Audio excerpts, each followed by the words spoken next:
Hi, guys. I'm Bart Granger. I'm that Bart guy that a lot of people were talking about back before the holidays and even during the holidays to some extent.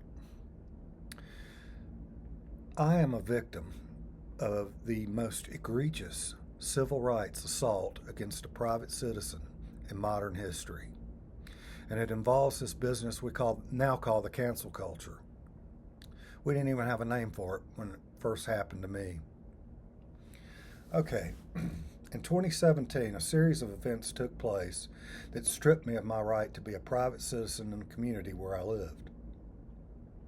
Nothing can be done about that now, but I'm reaching out to you because America is experiencing a severe sociological imbalance that, if we leave it untreated, it's going to destroy American values and civil rights for everybody, not just me.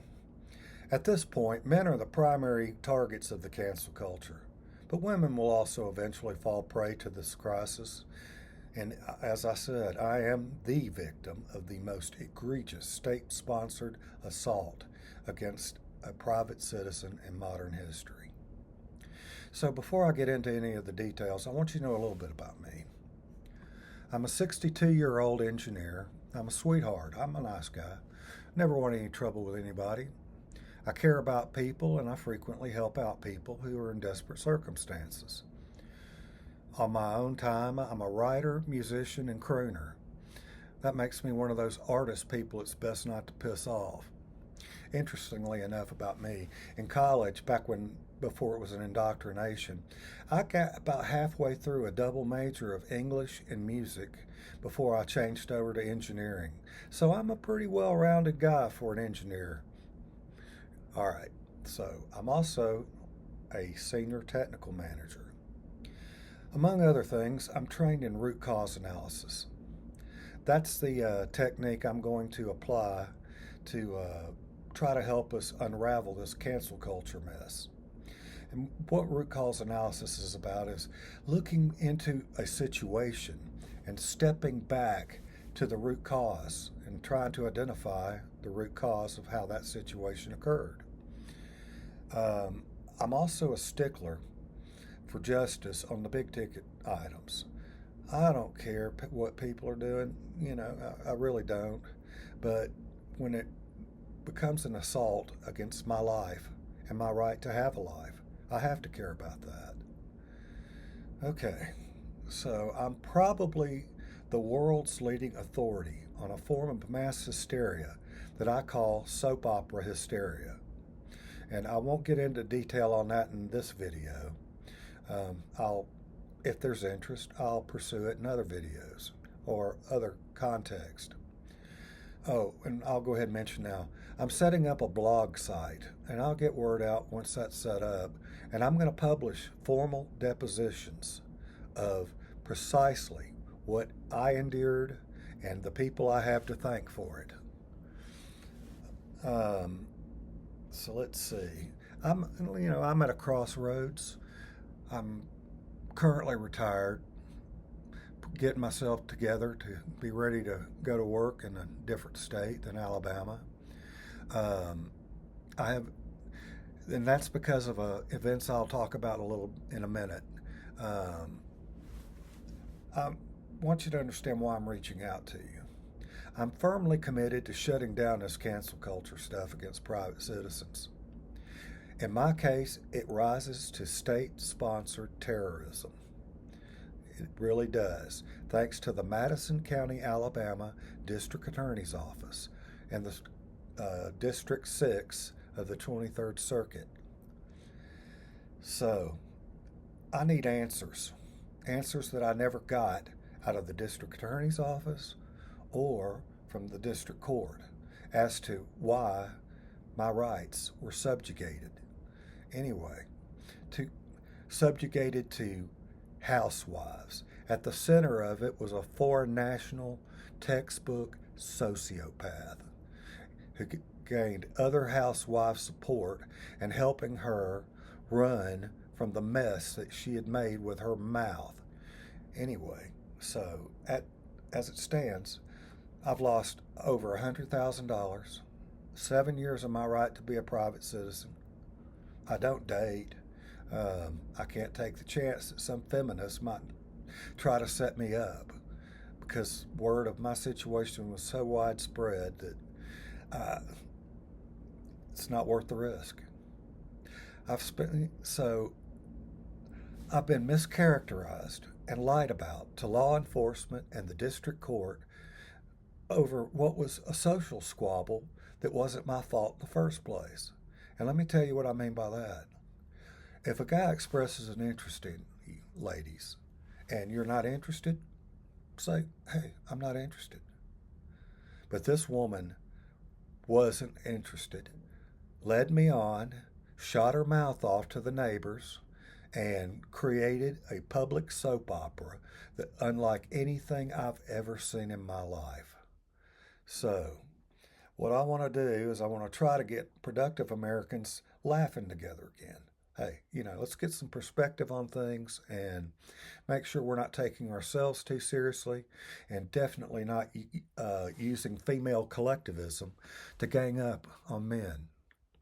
So, I'd also like to see us work to restore the concept of romance. White people have the lowest birth rate of any of the races. And we have two generations of young people, that being millennials and Gen Z, who are psychologically impaired thanks to modern psychology. Woke psychology, I might add. Okay, so here's a quick synopsis of my story. On 2/22/17, I was contacted by a neighbor woman who informed me her husband had divorced her for another woman. A dialogue got started by her through emails and text messages, and I developed a romantic interest in her. She was playful, but every time I invited her to go do things like have dinner or go for a motorcycle ride, her reply was always, one day, not today. Meanwhile, two other women, Shannon Rosenthal and Jeannie Hammond, created a public soap opera with their mouths based on my efforts to win over Rebecca Sanders. It had gone community wide, and even coworkers where I was working were talking about it. In late May of 17, I threw in the towel on Rebecca Sanders. I concluded she's a textbook sociopath. Very soon after I threw in the towel, the floodgates opened on sexual harassment from women in the building where I worked and around the community.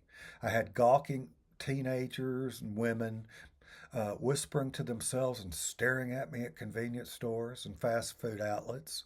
I was receiving unwelcome advice on my love life from strangers, and it had grown into soap opera hysteria. So I realized that I was in danger, and I was. Hysteria, as I say, is a very strange and dangerous animal, and it has to be eliminated. Okay, so in June of 2017, I confronted Rebecca Sanders about my unwanted public notoriety, and she ghosted me. There was no compassion in her eyes. They were dull, lifeless eyes. Anyway, she waved her little magic wand and absolved herself of any responsibility for the mess that she had created. So I attempted to go on and make peace with the woman. Over time, remember, she lived across the street from me. Under normal circumstances, I would have just walked away. But she was a neighbor. So I felt compelled to try to get her to chill out and make peace so people would shut up about it and leave me alone. She refused. In September of 2017, she began calling the law on me to get them to protect her from this man she was terrified of for herself and her children. I've never harmed a child in my life. Never said a word to a child about adult stuff in my life. They did. They scared those kids, and then they tried to hide behind their children's fears when they spoke with law enforcement. So, in September 19th, 2017, I was arrested for harassing communications as she sold lies, half truths, and deliberate mischaracterizations to law enforcement. For every message she had where I got grumpy, dealing with the psychological trauma I was enduring, I can show you 3 that say all I wanted was peace. Okay. After I got arrested, I didn't send any more emails to Rebecca. But those other 2, Jeannie Hammond, Shannon Rosenthal, oh, I sent them plenty of emails telling them how thrilled I was with what their gossip had done for me. Anyway, so they joined forces with Rebecca Sanders, complaining to law enforcement that they were afraid of this guy who never did squat to anybody. And they even got the alert level on our neighborhood elevated. So, you know, I tried to tell the peace officers I spoke with, hey, this is their doing, not mine. I'm harmless. But it didn't matter. All they knew was, and this is something we're going to talk about in law enforcement channels, a group of women were afraid of somebody. Didn't matter what the truth was, just that a bunch of women were afraid of somebody. Okay. Remember this key point. Without Shannon Rosenthal, Lou Rosenthal, Jeannie Hammond, Steve Hammond, Rebecca Sanders, and Mike Sanders, this mess never would have gotten going in the first place. So, they got other women in the neighborhood that I'd never had any contact with, complaining to the sheriff's department that they were afraid of me. Didn't know me from anybody. But oh, he offended somebody, so we'll show him. This is insane. Do you understand what I'm trying to tell you here? This is insane. Okay, now I'm going to cover all this material in detail at the deposition level, and I'll make available on my blog site when I get it set up. I continued for years to try to get these people to make peace. They continued to refuse. Here's how bad it got. They created such a negative bias against me that in October of 2019, I was arrested for harassing communications for suggesting that one old woman I mistook for a friend had fallen victim to the bloat butt apocalypse. Now, normally that would be funny. I'm sorry, but that's if you can't do any better. Anyway, so I got arrested for it. And there went another couple of years of persecution, state-sponsored persecution. Hold on a second, I'm checking my notes. Okay, all right. What I went through, this cancel culture stuff, can go from gang assault against someone to attempted murder. And in my case, it rose to attempted murder. And I'm going to explain in other videos. I'll be doing legal analysis and other things like that. It rises to attempted murder in my case because I was a senior technical manager and engineer in his late 50s at the time. If you cancel my ability to make my living and my right to live my life in peace for the purpose of causing harm, you're trying to murder somebody. These people are guilty of attempted murder and conspiracy to commit murder, and that's the truth. And I don't care how you hold your tongue when you say it. Truth carries. Things went on for a couple of years, and I'll skip ahead to 23.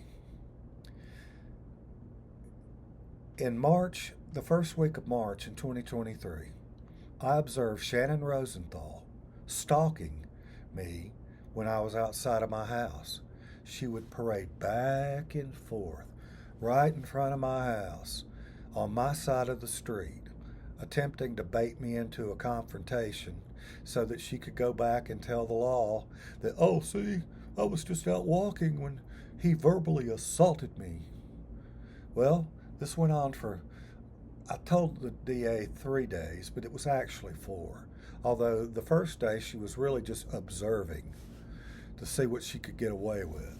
On the final day, she drug her husband Lou Rosenthal down there to stalk me too.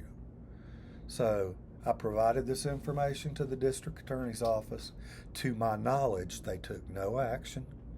I continued to watch. It did stop. But look, you're out there stalking the guy you tried to kill with the state's blessing. That's sick. In July of 23, mid-July, I complained to the DA's office that they had empowered these crazy women, and I intended to go public with my story. Not more than a day or so later, I guess it was, they had put word out to the community. Well, it was public. Whether it was authorized or not, I don't know. I'll get to that again in a minute. Okay, all right, so they didn't do anything. So I complained to them, told them I was going public with my story, and here's how they responded. They publicly released implicitly copywritten and sensitive information that I provided exclusively to the DA's office, to the public. And after people got done laughing over the fact I got arrested for saying someone had a fat butt, they smeared me and told the community that they were going after me, and I quote, for being a drunk. I'm not a drunk. I can't be a drunk. Hell, at my age, I got to watch those triglycerides and blood sugar levels. I couldn't be a drunk if I wanted to be. So anyway, let's go. I learned from multiple sources that this was going on, and I'm talking about people in the community now. Remember, I never heard from the DA's office. They didn't care about me. So I retired at the end of July because, hell, I couldn't concentrate on my work anymore. I was working remote, but after I was flabbergasted. I was blown away by it. I couldn't believe it was happening. I really couldn't. I still can't. The level of sorriness associated with all this is just pathetic. Okay, so so now you know a little bit about me. You know what I'm attempting to deal with, cancel culture and fighting soap opera hysteria. People minding other people's business and it getting to the point of hysteria. So that's my goal. And I'll keep doing that as long as I think there might be interest in people who are willing to work with me or at least listen to me while I have time to cover some of this material. I will show you how to stop this, but I can't stop it. Only you can do that. I can show you I can give you the tools, but it's up to you to use them. So, okay, this is, again, since this is my first video, I'm going to go ahead and wrap it up with some questions for the district attorney's office that, under the leadership of Russell Broussard, I guess is how you say that. Did you take any action against these women and their weak men who tried to murder me? If so, what? You had all the evidence. It was right there staring at you. What action did you take? Did you find them? Where did that money go? None of it went to the victim. Why aren't these people in prison? The overall evidence is conclusive. What if a bunch of guys publicly attacked a woman who only wanted peace like that? Why did you guys bait and switch me on the day of my trial in 2020 from a dismissal that you agreed to with my lawyer to get a guilty verdict? And then you screwed that up. When you see the depositions, you're just going to shake your heads with your mouths hanging open, I promise you. 3, did you authorize the release of sensitive and implicitly copywritten information I sent you back in July of 23? Here's what it said.